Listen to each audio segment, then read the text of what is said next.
obboleettii kiyya jedhee jaartii isaa bira na jiraachisaa ture.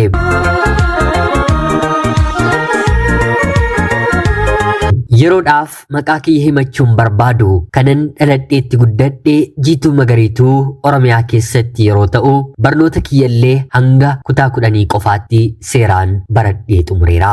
Kutaa 10 ergan gahee booddee garuu qabxiin maatirikii ani barnoota danda'e otoo hin taane akkanumaan carraa ta'ee naaf dhufe. Haa ta'uutii garuu haala maatiin kiyya keessa jiran irraatii kaasee barnoota itti fufee barachuun wanta natti ulfaateef yeroo sanatti kana ol barachuurraa gaa'ila fedheen ture.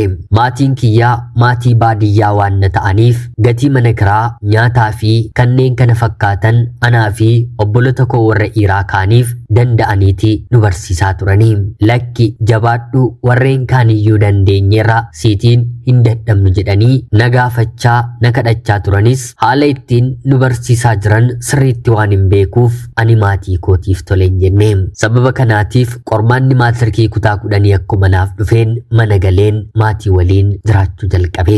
Heerumni kunis akka salphaatti manatti namaan dhufuuti maatii koo gargaaraa hariiroowwan ani jalqabu har'a bor ni milkaa'a jedheen otoo obsuu waggaa 2 natti fixanii. Haa ta'uutii garuu turtii waggaa 2 kana keessatti gaa'illi naaf milkaa'uu didee yookiin gaa'ila kiyya hin gaggeeffanne yookiin immoo barnoota koo hin baranne jechuun of ceepha'uun eegalee. Ani jaalala isaa gara gaa'ilaatti kan naaf jijjiiruun dhabe malee kan na jaallatu yeroo sanatti dhiira 2-3 hin dhabne. Lamaan sadan isaaniiyyuu ammaaf ammatti gaa'ila kan dhaabneef sababa mataa isaanii ni qabu. Isaan keessaa inni tokkoo fi baay'ee kan hin jaalladhu haa ta'uutii garuu kabaja kiyyallee kennuutiif carraa anarraa kan hin arganne amma si fuudhuu hin barbaadu barnoota kiyya xumureeraa yuunivarsiitii seeneen akkuma eebbifameen garuu hojii qabadhee jennaan gaa'ila dhaabbachuun barbaada. Hanga sanatti kan na obsitu yoo ta'e si waliin gaa'ilan dhaabbadha naan jedhee abdii waggaa 3 yookiin immoo waggaa 5 yeroo sanatti natti kenne. Anis ati haga barattuutti ani immoo taa'een si eegaa jiree yeroon jedhuuni yoo fedha kee ta'e maatii koorraa sababa uumeen maallaqa fuudheen gara biyya hambaattiin si ergaa maatii kees anaanis gargaartee akkuma eebbifametti immoo gaa'ila waliin dhaabbannaa jennee walii gallee. Anis jireenya maatii koo fooyyessuu irratti hundaa'ee yaadni kun kan ani yaadarrayyuu yaada fooyya'aadha yeroo gabaabaa keessattis bu'aa bareedaa naaf argamsiisuu danda'a jedheen jaalallee kiyya kana waliin walii galeen battalumatti warreen kaan na fuudhu jedheen abdii godhadheerraa abdii kiyyarraa kaaseen isa waliin hariiroo koo cimsee. Innis har'a bor otoo hin jedhiin maatii isaa amansiisee maallaqa harkaa fuudhee waraqaa eenyummaa kan gandaa baafadheen piroosesii jalqabuudhaaf gara magaalaa Finfinneetti icciitiidhaan na fudhatee deeme. Maatiin koo baadiyyaa waan jiraataniif magaala fira bira akkan deemetti malee Finfinnee torbee 2 taa'een akkan deebi'etti nan beekanii. Anis torban 2 magaalaa Finfinnee keessa taa'een paaspoortii fi dhimmoota viizaaf magaalaa Finfinnee keessa argan ture booda gara manaatti deebi'een guyyaa 7 booda viizaan kiyya battalatti naaf deebi'ee. Dhuguma dubbachuuf yoo ta'e hangan viizaa sana fudheen xiyyaara yaabbadhutti dhimma kiyya kana amanuu hin dandeenyeen ture. Sababiin isaa immoo magaala keenya keessaa gara biyya hambaatti imaluuf barbaadanii baatii 5 haga waggaa 2tti viizaa isaanii eeggachaa turan hiriyoota koo dubartoota hedduutu turanii. Kuni eeyyamuma rabbii waan na ta'eef dafee naaf milkaa'e jedheen maatii kiyyatti akka oduu mardoo yookiin immoo akka oduu gammachuufis gaddaafis nama naasisuu ammaaf ammatti isan biraan deema jedheen viizaan naaf dhufuu natti himamee bulee obbolaa koo 2 fi abbaa koo qabadheen gara magaalaa Finfinneetti deemeen guyyaa 3 booddee xiyyaara yaabbadheen gara biyya hambaa Saawud Arabiyaatti imala koon taasisee. Jaalalleen koos anaa fi maatii koo waliin konkolaataa tokko keessa waliin imalle. Haa ta'uutii garuu akka dhimma kanaaf anaan gaggeessuuf na waliin deemaa ture maatiin koo gonkumaa irratti hin hafne. Inumaa ofii inni maatii kiyyaan eessa deemtu maaliif deemtu jedhee gaafachuun tole yoos immoo anis isin waliin intala keessaniin gaggeessaa maaltu beeka isa borii jedhee akka haaraatti konkolaataa keessatti wal barree laaqanallee waliin nyaannee innis bifa kanaan na gaggeesse. Turtiiwwan baatii muraasaa booddee isaafillee qabxiin maatirikii dhufe gara yuunivarsiitii Bulee Horaatti barnoota injinaringiitiin isa gahee barachuu eegale. Lamaan keenyuu wal jaallachaa, lamaan keenyuu wal kabajaa, lamaan keenyuu waliif ta'aa, lamaan keenyuu waliif yaadaa, jaalala keenya fageenya irra teenyee waliin dabarsuu. Yeroo boqonnaan argadhe kamittiyyuu akka har'aa intarneetiin guutee waasaappii, iimoo fi warreen kaan biyya keenya keessatti tajaajilamuun isaanii bal'inaan hin eegalle kaardii maguuteen kallacha bilbileen isa waliin baay'ee taphachaa ture. Otuu gara biyya hambaatti ni maliin dura anaa fi jaalalleen koo mana amantaatti wal qabannee deemnee macaafa qulqulluu qabannee rabbi dura dhaabbannee waadaa waliif gallee waliif kakannee turre. Maarree anaaf innis waadaa keenya yeroo yerootiin yaadachaa yeroo walitti buunus ta'ee yeroo walitti mufannu wallollees guyyaa 2-3 yeroo walirraatii fagaannu jaalalaaf sekendiimti muraasni walirraa adda bahaniyyuu boolla guddaa waan sammuu keessatti uumtuuf waadaa mana amantaa keessatti lamaan keenyiyyuu waliif gallee wal yaadachiisuun kennaa guyyaa sana waliif kennine. Kanaaf jedhii dhiisii, kanaaf jedhii dhiisii wal jechuun gara araara keenyaatti deebinee jaalala keenya itti fufsiisna. Jaalallee kootiif hagam maatiin isaaniillee akka naannoo keenyaatti namoota qabeenya qaban of danda'an sooressallee kan jedhamani ta'anis haa ta'uutii garuu akka inni bifa jaallateen of jaallatee baratuuf yeroo yerootiinanis maallaqa ergaafiin ture. Isatuyyuu maallaqa baasee gara biyya hambaatti na erge mitiire maaliyyuu yoon kennee fi homaa anatti hin dhagahamu. Isarra darbeen maatii koo, haadhaaf abbaa koo ijoollummaa kootii kaasee na guddisan, na jaallatan, anis jaalladhuuni magaalatti lafa biteefiin mana ijaareefiin isaanillee akkanatti gammadanii taasiseera. Maarree kanaan waggaa 2 walakkaa ergan dalagee booda jaalallee kiyyaatiin baay'ee waan yaadeef gara biyyaatti galuun barbaade. Gara biyyaatti galeen maatii koo dubbisee otoo hin taane otuu maatiin kiyya hin beekin yeroo muraasa gara mooraa jaalalleen kiyya baratuu deemeen isa waliin yeroo gaarii dabarsuudha. Maarree yaada kana yaada irratti qofaa hin hambisne. Baatii 2 jaalalleen koo mana kireeffatee firaashii fi wantoota xixiqqoo yeroo muraasaaf nama gargaaran bitee naannoo yuunivarsiitii Bulee Horaa anis deemeen innis Finfinneetti dhufee na fudhatee baatii tokkoof torbee tokko yeroo gaarii yeroo bareedaa hanga har'aatti dagachuu lagachuu hin dandeenye waliin dabarsine gara hojii kootti deebi'ee. Sababiin kana gochuu kootiif immoo hanganni baratee xumuruutti jechuun waggaa 5. Waggaan 5 immoo nama walirraa fagaatee jiruutiif gargar baasuuyyuu ni danda'a. Kanaaf jaalallee koo ijaan argeen jaalala keenya walitti ho'isuu nan qaba kan jedhu dirqamni natti dhagahamee yeroo gaarii yeroo jaalalaa addaa isa waliitiin hin dabarse. Kanaan booddee gara biyya hambaatti deebi'een hojii kiyyaa seeraan hojjechuu ittiin fufee. Ammas gargaarsi kiyya isaafis ta'e maatii kootiif akkuma itti fufeetti jira. Kanaan jaalalleen kiyyas barnoota isaatiin waggaa 5 fixee baratee naaf eebbifame. Guyyaa eebbasaa gara biyyaatti deebi'ee dhufeen isa eebbisiisuudhaaf fedhii guddaan qaban ture. Haa ta'uutii garuu lakkii yoo amma dhufte kallacha waliin jiraachuu waan jalqabnuuf ani immoo hojii waan tan qabneef dafqa kee humna kee biyya hambaatii walitti qabatte duwwaatti si jalaa gochuu nan danda'a. Kanaaf hangan hojii qabadhutti achuma turiitii yeroon hojii qabadhu mindaa kiyya kan baatii jalqabaallee otoo hin argatin ofitti si waamaa naan jechuun yaada naaf dhiyeessee eebba isaarratti argamuu dhiisuun koo gadda guddaa natti dhagahamu ta'us haa ta'uutii garuu yaadni inni kaa'e anaafis isaafis kan lamaan keenyi irratti walii gallu waan na ta'eef tole jedheen ani hojii koo innis eebbifame. Maatiin isaa hundinuu irratti argamanii eebba bareedaadhaan jaalalleen koo eebbifame. Maarree kanaan hojii barbaaduu eegalee baatii onkoloolessaa keessaa bakka 2tti dorgomee bakkeewwan lamaan keessaa tokko qormaata barreeffamaa erga darbee booda afgaaffii taasisee magaalaa Bishooftuu keessatti qacaramee hojjechuu jalqabe. Sanaan akkuma dubbiidhaan dura anatti hime hojii qabatee torbee 2 akkuma fixeen maatiin biraa hojjedhuun guyyaan kiyya hin geenye waan na tureef maatii kiyyatu miidhamee gadda irratti argamuun qaba jedheen sa'aatii 24 keessatti biyya hambaarraa baheen jaalallee koo biratti argameen waliin jireenya eegalee. Hanga kanaatti anis ta'e inni waadaa keenyatti hin buune.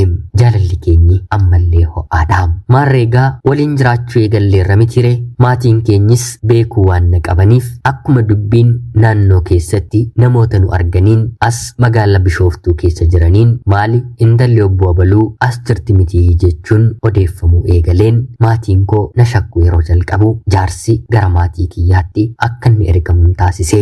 Haa ta'uutii garuu jaarsi gara maatii kiyyaa deemee salphaatti tole jedhamuu hin dandeenye. Sababiin isaa immoo ani biyya hambaa jiraachuu fi gara biyyaatti galuun koo shakkii keessa jiru malee parsantii 100 hin qulqulleeffanne. Mucaan obbo Abaluu warra obbo Abaluu akka ta'e ni beektaayii jechuun na gaafatanii malee dhuguma isa jaallattee taayii waliin ta'uu feetaayee jedhanii maatiin kiyyi nan gaafanne.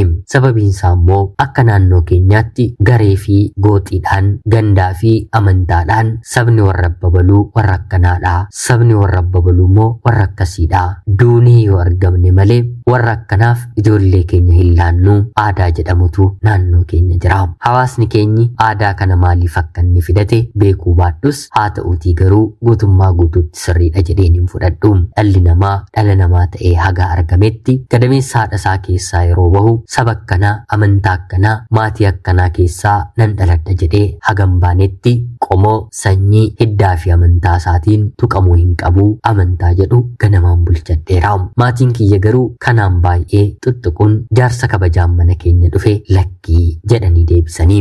Jaarsi si'a lammaffaallee ammallee kabajaan yeroo deemu dinnaan si'a sadaffaarratti suuraa ani ulfa ta'een ka'e jaalallee kiyya kana waliin elaa yoo isin tole jettanii jaarsummaa kana diddan deesse jedhamu dhageessu elaa kunoo suuraa isaanii jechuun suuraa anaa fi jaalalleen koo waliin kaane garaatti sin godhadheeru maatii kiyyatti argisiisame. Maatiin kiyyas biyya hambaa akkan hin jirre mirkaneeffate intalli keenyi nuufaa bilbiltu jechuun bilbileefiin wanti argaa jirru dhugaadhaayii yeroo naan jedhan eeyyeen ani gurbaa jaalladheeraa waliin jiraachaan jiraa yeroon jedhuuni abbaan koo salphatteetta naan jedhikaa maal natti odeessitaa dura erga fixxaniiti jaarsa jettanii natti argituuyi takkaa'uu fudhattaniittu jechuun jaarsatti hime. Dubbiin gara araaraatti jijjiirame araarris bu'ee haa ta'uutii garuu otoo hin dahiin dura gara maatii kootti dhufeen deebbiidhaan akkan isaan dubbisu nu dirqisiisanii.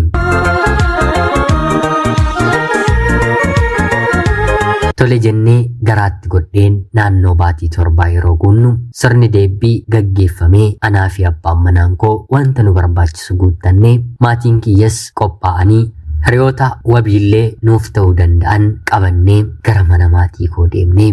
Haala bareedaa fi haala ho'aa ta'een maatiin koo na keessummeessiisaa taniin sababiin isaa immoo waggaa 6 booddeedhaan ija isaanii yeroo jalqabaaf hin argamu. Bifa kanaan mana maatii keenyaa deemnee guyyaan deebbii taasifamee guyyaa sadaffaa anaa fi abbaan manaan koo maatii kiyya bira erga turree booda guyyaa sadaffaa galgala irratti abbaan koo daadhii haraqee fi farsoo akkanumallee biiraa walirratti fudhatee xiqqoo dhugaatiin sammuu isaatti baanaan waan garaasaa keessaa dubbachuu eegale. Kunis haala maatii yookiin immoo hidda abbaa manaa koo jechuudha.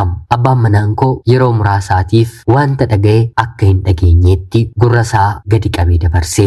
Haa ta'uutii garuu dhumarratti abbaan kiyya siiniin jedhamiti ilma warra Abaluu haadharaa'uu ol jettee naan deebistuu jedhee hokkoo isaatiin abbaa manaa kiyya laphee keessatu mataa. Abbaan manaan koo abbaa kiyyaan of kabajaa malee yaa obbo Abaluu maalis yoo ta'u hundi keenyiyyuu dhala namaadhaa hidda namaadhaa yeroo jedhu abbaan koo kolfa keessaa fuudhuun warra obbo Abaluutu sanyii namaa hidda namaa jedhamaa jedhee hinumaa itti dabalee dubbate. Miinjota abbaan manaan koo qabatee dhufe keessaa tokko obboleessa isaadha. Wanti hafe ni hafa malee otoo akkana nutti dubbattanii mana keessan keessa hin taa'u jechuun mana gadhiisee bahee. Sadaffaa irratti abbaan koo maal eegdaatis mataa dhiiraa miti intala koo dhiistee mana kanaa naan baatu jechuun abbaa manaa koo dubbate. Obsi abbaa manaa kiyyaas xumuramnaan abbaan manaan koo aariidhaan beenuun deemna naan jedhe. Yeroo kanatti ani lakkisaa tasgabbaa'aa innis abbaa koodhaa atis abbaa manaa koodhaa yeroon jedhuuni dhuguma yoo na jaallatta ta'e kanaa ol mana kana keessa turuu hin danda'u deemuun qaba jedhee jaakkeettii isaa ofirra buusatee yeroo qajeelu hiriyoonni koo miinjoliin mana sanan fidadhe deemi dafii naan jechuun yeroo na gorsan duuba abbaa manaa koorra baheen isa waliin malee. Yeroo kanatti ture abbaan koo gadi bahee anaa fi abbaa manaa kootiin kan walitti nu abaare. Kan garaatti baatte nama ta'ee siin dhalatiin, yoo dhalate siin guddatiin, yoo guddate nama siin ta'in, akkuma na dhiittee deemte rabbi si haa dhiitu, ilmoo garaa kee keessaa dhiitee haa kuffisu, kan dhaltan isiniin margiin, kan godhattan isiniin biqiliin jechuun anaa fi abbaa manaa koodhaan namni hedduun bakka jirutti nu abaare. Abaarsi sun otoo natti dhagahamuu boo'aa abbaa manaa koo waliin hin qajeele. Machaa'ee waan na tureef al takka machiitu isa dubbachiise malee abbaan koo balaa hamma kana akka na dhaqqabuuf na abaara jedheen gonkumaa hin yaadne. Sanaan galgala sana mana namaa arga bullee booda bullee abbaan manaan koo gara mana maatii isaatti illee goru jedhee wal qabannee gara magaalaa Bishooftuu gara mana keenyaatti galle. Haalonni sanaan booddee turan xiqqoo baay'ee ulfaataadha. Hiriyoonni abbaa manaa koo abbaa kiyyaa fi abbaa manaa kiyyaan walitti araarsuudhaaf yaalii guddaa gaggeessanii turanii. Haa ta'uutii garuu abbaa kiyyarra obboleessi kiyyaa hangafaa caalee argamuun gadi galoo kanatti abbaan kiyya hin araaramu jechuun hiriyoota abbaa manaa koo manaatii baasee ari'e. Kanaan dubbiin anaa fi maatii koo gidduu jiru baay'ee majabaachaa dhufe. Akkas abaarameen daa'imni koo nagaatiin dhalataare yeroon dahumsi koo toon gahin baatii 8ffaa booda ciniinsuun na qabee mana yaalaa yeroon deemu daa'imni koos dhalatee gammade jedheen akkuma ija kootiin hin argeen. Haa ta'uutii garuu daqiiqaa 45 ol lubbuunsaa addunyaa kanarra naaf turuu hin dandeenye. Daa'iman qabadheen dhufa jedheen hospitaala kanaan seene reeffa qabadheen reeffa baadheen hospitaalaatii gadi ba'ee. Kun hunduu abaarsa abbaa koo akka inni ta'e waan hin bareef boo'uu gadduu malee waa biraa gochuu hin dandeenye. Ammas yeroo dheeraa otoo hin turiin anaa fi abbaan manaan koo si'a lammataa daa'ima godhachuuf yaalii goone. Hin turre gadameessa koo keessatti daa'imni uumame. Haa ta'uutii garuu si'a kanammoo baatii 6ffaa irratti daa'imni na keessaatii bahee. Ammas dhala namaadhaatii nuti abdii hin kutanne. Akka mana yaalaatii nu gorsanitti baatii 8 obsinee daa'ima 3ffaa yaalle. Haa ta'uutii garuu si'a kanammoo firii ta'ee gadameessa koo keessa daa'imni taa'uu dadhabe. Kanaan booddee ture anaa fi abbaan manaan koo nagaa kan dhabne. Tole rakkoon keenyi abaarsa abbaa koodha waan na ta'eef wanta na gaafate kenneefiin abbaa kootti araarama jedheen gara biyyaa galeen abbaa koodhaan naatu fi jedheen kadhadheeni.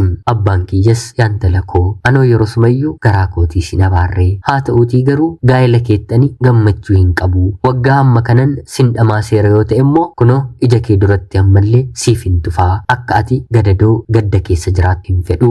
Wantan sirraa barbaadu siin qabu. Mana naaf ijaarteettaa kan ijoollee koo kamiyyuu naaf hin goone jedhee na eebbisee na gaggeesse. Anis eega kuni ta'ee jaarsa kiyyallee fideen abbaa kootiin dhiifama gaafachiisu araarsa gochuuf hin qaba jedheen fideen dhufe. Jaarsoliin biyyaas walitti qabamanii namoonni gurguddaas ta'anii maatiin koo tokko too nafiin jaarsummaa kanarratti argamanii araaraaf dubbiin ka'ee wanti qalamu qalamee wanti dhugamus buufamee dubbiin eegalame. Haala gaariidhaan deemaa otoo jiru gidduutti ammas jaarsa nagaa namaa hin barbaanne tokkoon nageenyi bu'uuf ka'e deebi'ee boora'ee kaleessa ana abbaa manaa koo fi abbaa koo qofa gidduutti lolli kan ture maatii kiyyaa fi firoottan hidda abbaa manaa koo gidduutti hanga eeboo wal keessa baasuuf ga'utti bakka jaarsummaa kanaatti lolli ka'ee. Jaarsi guddaan tokko kadhatee boo'ee maaloo wal dhiisaa isin warra tokko sanyiin keessan tokko yoo wal ajjeesuu feddan anaan dursaa ajjeesaatii walitti darbaa jechuun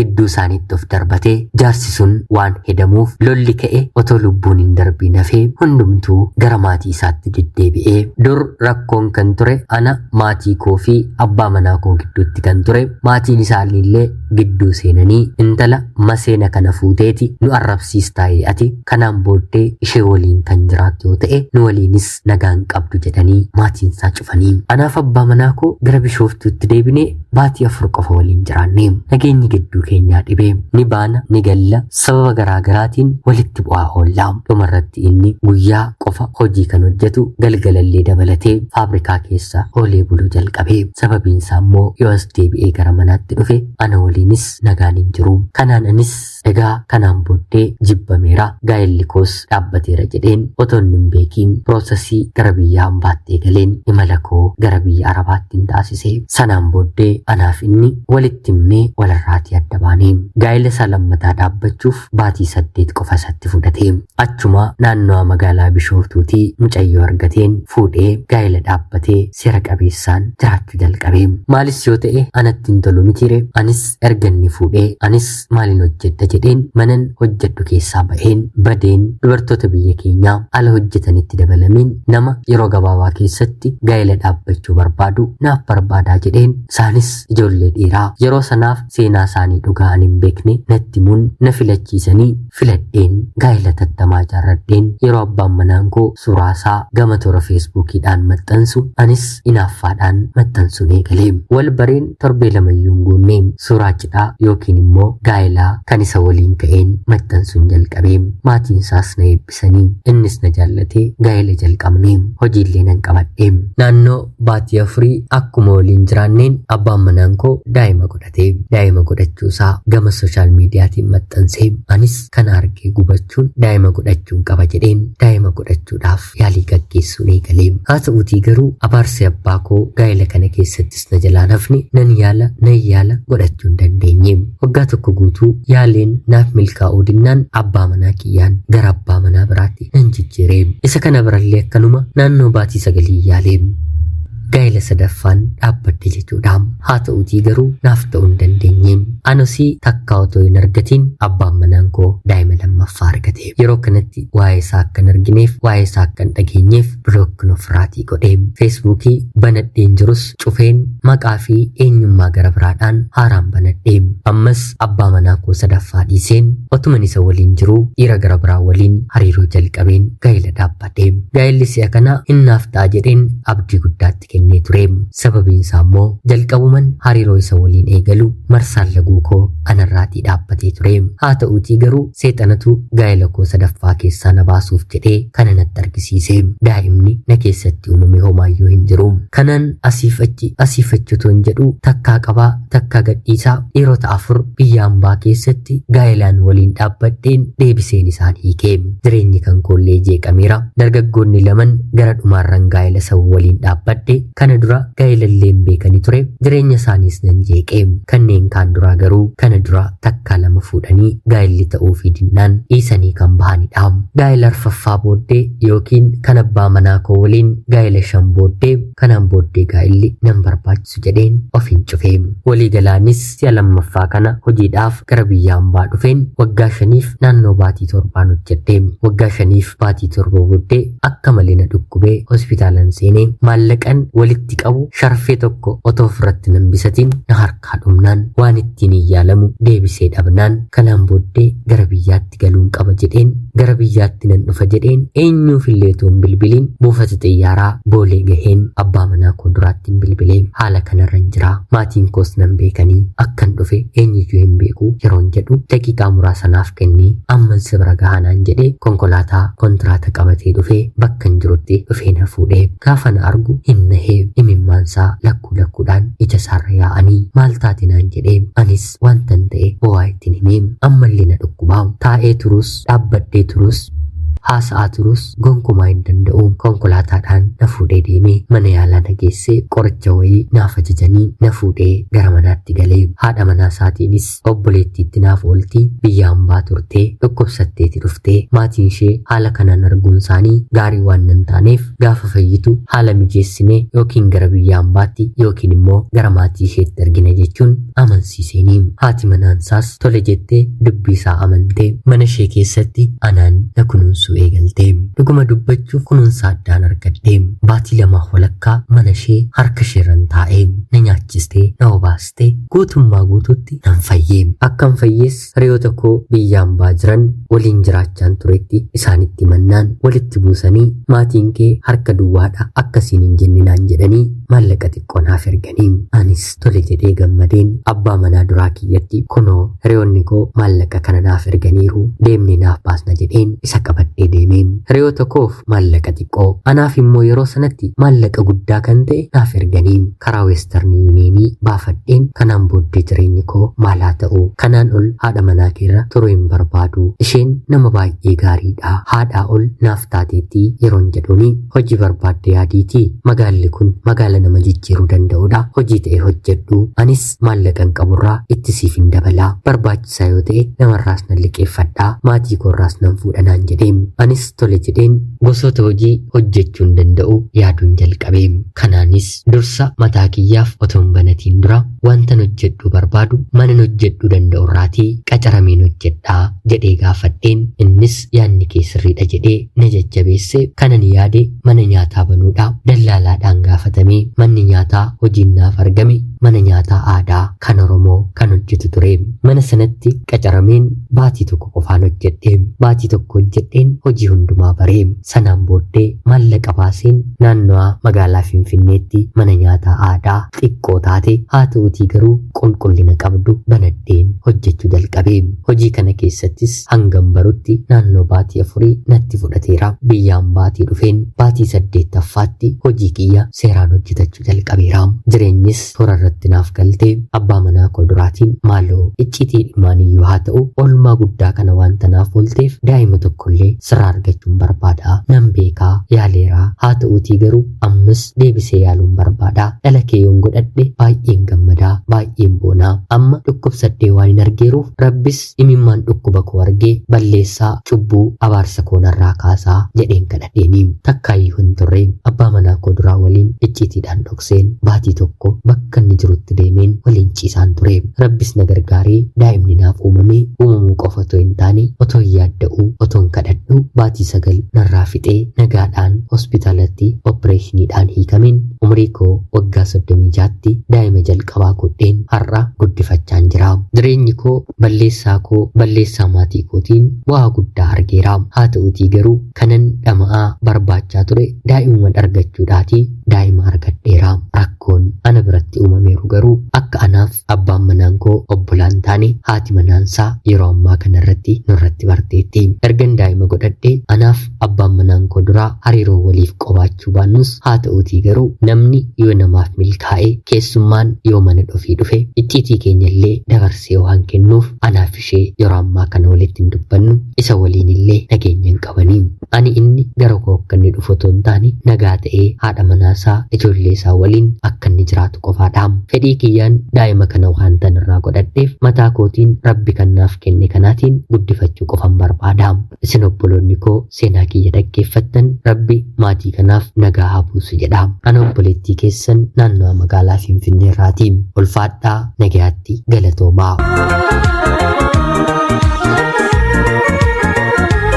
Yooyyaa ashamaa akkam jirtu kabajamtootaaf hordoftoota qophii keenya. Nagayaaf jaalalli tokkummaan bakka jirtan hundaatti hunda keessaniitiif yaa ta'u jecha guyyaa irraallee seenaa ajaa'ibaa obboleettiin keenya tokko nuuf qooddee siniif dubbiseen hin kaa'u. Akkasin irraa barattaniif hubannoo cimaatee tokko irraa argattan homaa shakkii tokkollee hin qabu. Obboleettii keenya seenaa kee kana nuuf qooduu keetiif guddaa galatoomisiin jecha kabajamtootaaf hordoftoonni qophii keenyaa seenaa ishee dhaggeeffattan yaada keessan komentii jalatti qoodaafi jecha qophiin sa'aatii kanaaf siniif qabadheen dhiyaadhe kanuma fakkaatti. Laayik, sheerii fi sabskiraayib gochuullee dagatina. Qophii seenaa gara biraatiin haga walitti deebinutti bakka jirtan maraan turtii gaarii.